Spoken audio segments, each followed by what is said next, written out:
আসসালামু আলাইকুম প্রিয় দর্শক, লিটল আর্মিদের পুষ্টিকর রেসিপি পর্বে আবারও একটি নতুন প্রোটিন ও ফাইবার সমৃদ্ধ খাবার নিয়ে হাজির হয়েছি। প্রিয় দর্শক, আমাদের বাচ্চাদের শীত অথবা গরম কোষ্ঠকাঠিন্যর সমস্যা লেগেই থাকে। এই সমস্যা সমাধানের জন্য আমরা ওদের লাউ দিতে পারি। লাউ শরীরের পুষ্টির শোষণ ক্ষমতাকে বাড়িয়ে তোলে। এছাড়াও লাউয়ে রয়েছে অনেক ধরনের ভিটামিন ও মিনারেলস। মুরগির মাংস প্রোটিনের সবচেয়ে বড় উৎস হচ্ছে মুরগির মাংস। বাচ্চাদের ওজন বাড়াতে, হাড় শক্ত করতে এবং মস্তিষ্ক বিকাশের একটি সুপার ফুড।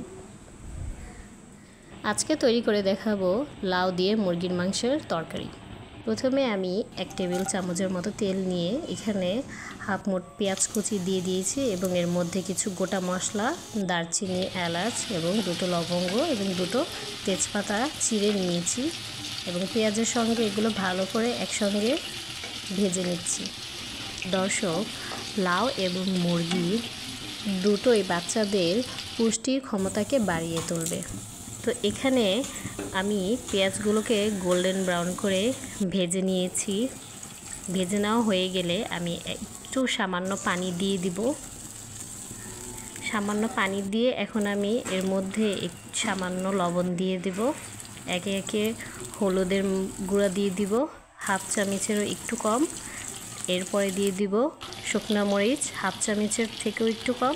এর মধ্যে দিয়ে দিব ধনিয়ার গুঁড়া হাফ চামচের থেকেও কম এবং এই মশলাগুলো একসঙ্গে ভালো করে ভেজে নিতে হবে।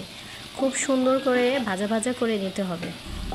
দর্শক, এই কাজটি একটু সময় নিয়ে করবেন, কারণ মশলাটি সুন্দর করে ভাজা ভাজা হয়ে গেলে তরকারি খেতে খুবই ভালো লাগবে। দর্শক, দেখতেই পাচ্ছেন আমার মশলাটি খুব সুন্দর করে ভাজা ভাজা হয়ে গিয়েছে। এখন এর মধ্যে আমি 1 কাপ চিকেন দিয়ে দিব এবং মশলার সঙ্গে ভালো করে এখন কষিয়ে নিতে হবে। তো এই কাজটি সময় নিয়ে করবেন। খুব সুন্দর করে মশলার সঙ্গে চিকেনগুলো কষিয়ে নেবেন। দর্শক, বাচ্চাদের ওজন কিছুতেই বাড়ছে না। কী করে বাচ্চাদের ওজন বাড়াতে পারি? তো বাচ্চাদের ওজন বাড়ানোর জন্য সবচেয়ে ভালো উৎস হচ্ছে আমাদের এই মুরগির মাংস। এটি বাচ্চারা খুবই পছন্দ করে খাবারগুলো খেয়ে নেয়। কিছুক্ষণ কষানোর পরে এখন আমি এর মধ্যে আদা রসুন দিয়ে এখন আবার কিছুক্ষণ কষিয়ে নেব। আমি আদা রসুনের পেস্ট পরে অ্যাড করেছি, কারণ আমি আগে মুরগিগুলো ভালো করে মশলার সঙ্গে ভেজে নিয়েছি। এখন আদা রসুনের পেস্টের সঙ্গে ভালো করে ভেজে নিয়ে এর মধ্যে 1 কাপ লাউ দিয়ে দিব। ভালো করে কষিয়ে সামান্য পানি দিয়ে দিব সেদ্ধ হওয়ার জন্য।